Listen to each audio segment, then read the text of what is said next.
Hola mis queridos estudiantes.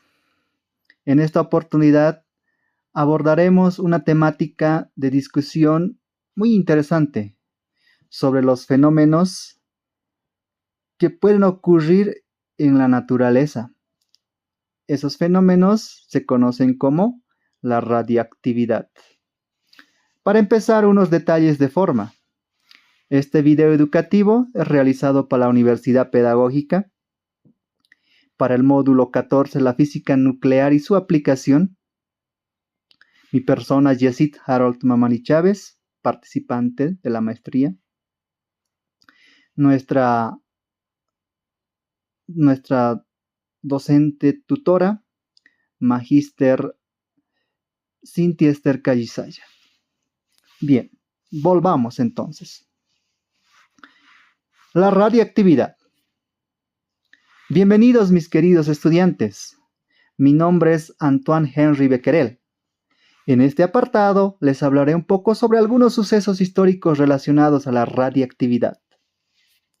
Hablaremos un poco de historia. El fenómeno de la radiactividad fue descubierto por Antoine Henry Becquerel en 1896, al examinar las propiedades de fluorescencia y fosforescencia.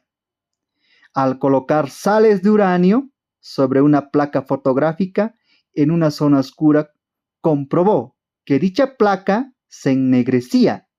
Las sales de uranio emitían una radiación capaz de atravesar papeles negros y otras sustancias opacas a la luz ordinaria. Marie Curie y Pierre Curie.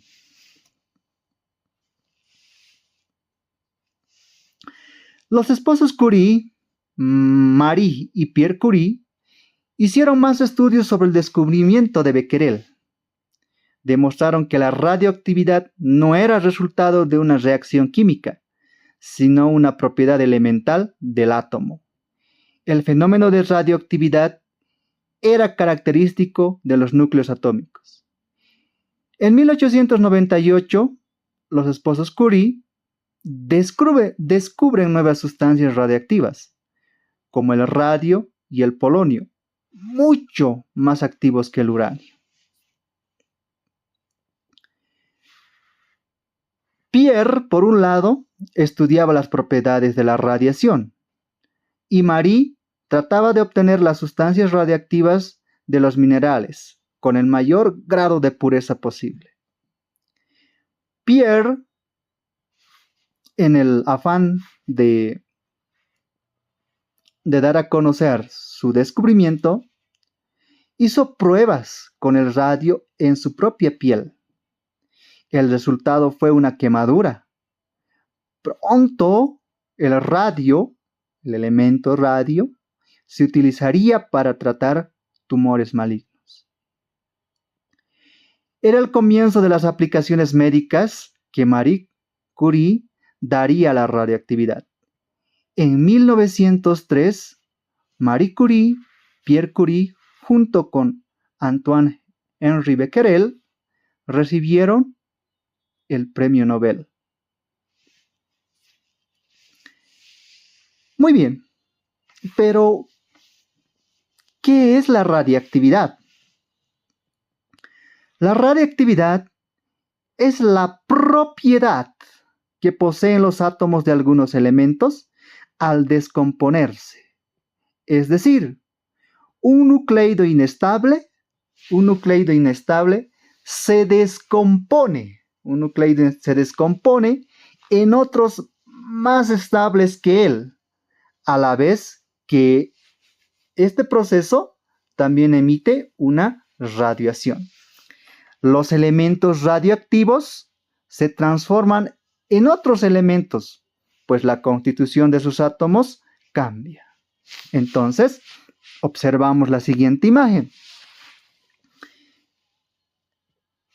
Un átomo pesado, en este caso un átomo como el uranio 238,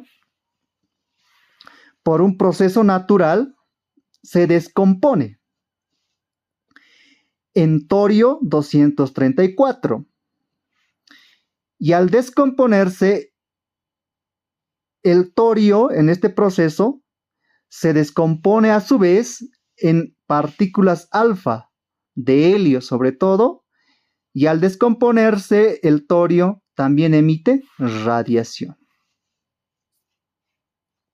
Entonces, como conclusión, la radioactividad es la descomposición espontánea del núcleo de un átomo inestable para formar otro más estable, y en este proceso existen emisiones de partículas nucleares.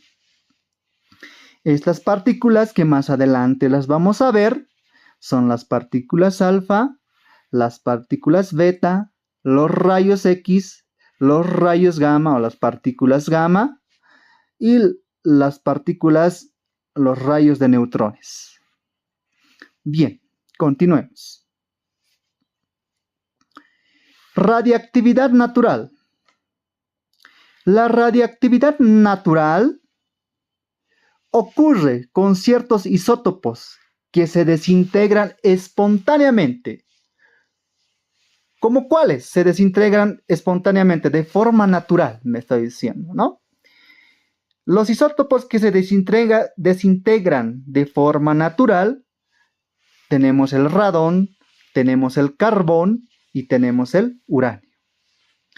La radiación emitida por estos isótopos se aplica generalmente a la producción ¿de qué? A la producción de energía eléctrica, en medicina, en la datación de algunos fósiles, ¿no? O instrumentos que nosotros querramos conocer muy antiguos o de qué época son, ¿no? Por otro lado, la radioactividad artificial se produce cuando se bombardean ciertos isótopos, como el plutonio o el cobalto. Estos se bombardean con neutrones o partículas alfa. Esta radiación se emplea en la producción, esta radiación que genera la radiactividad artificial, también se puede emplear ¿en qué? En la producción de energía eléctrica, en la medicina, en experimentos científicos y también en otros, ¿no? Entonces son dos tipos de radioactividad, dos clasificaciones generales de radioactividad, se podría decir. Uno de proceso natural, espontáneo, y otro de proceso artificial, ¿no? Bombardeando ciertos átomos o ciertos núcleos atómicos, ¿no? Bien, continuemos entonces.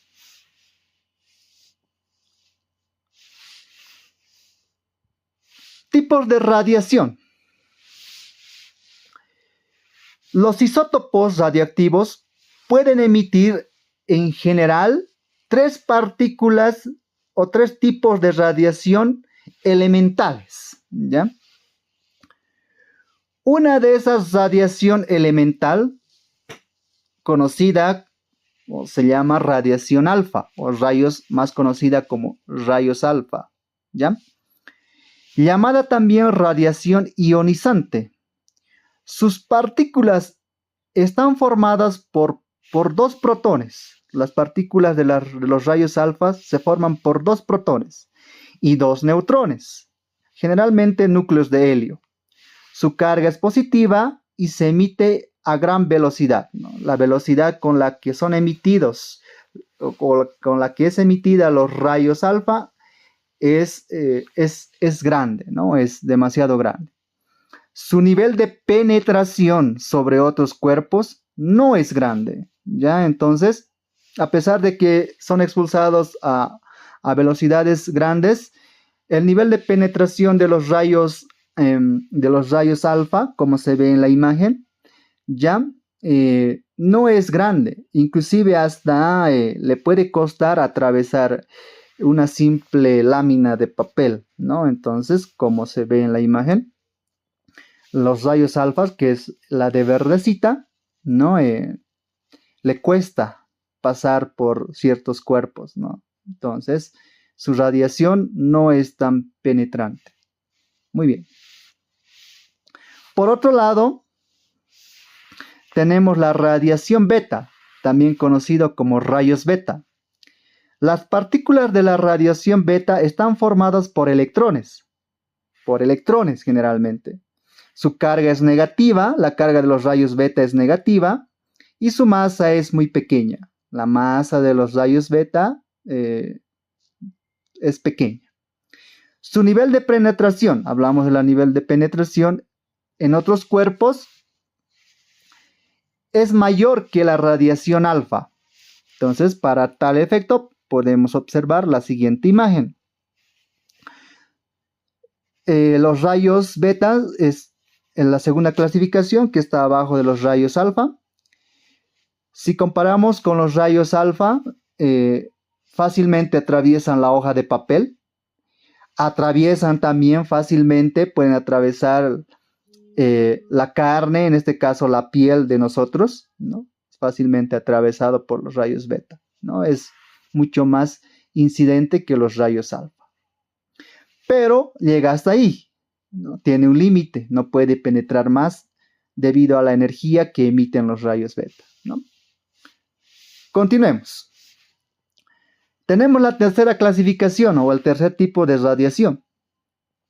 La radiación gamma, o también conocido como rayos gamma. Esta radiación es de tipo neutra, del mismo tipo o de la misma clase que la luz visible. Sus partículas tienen gran poder de penetración, a pesar de que no tiene carga, como ustedes podrán deducir. Estas partículas tienen un gran poder de penetración en otros cuerpos.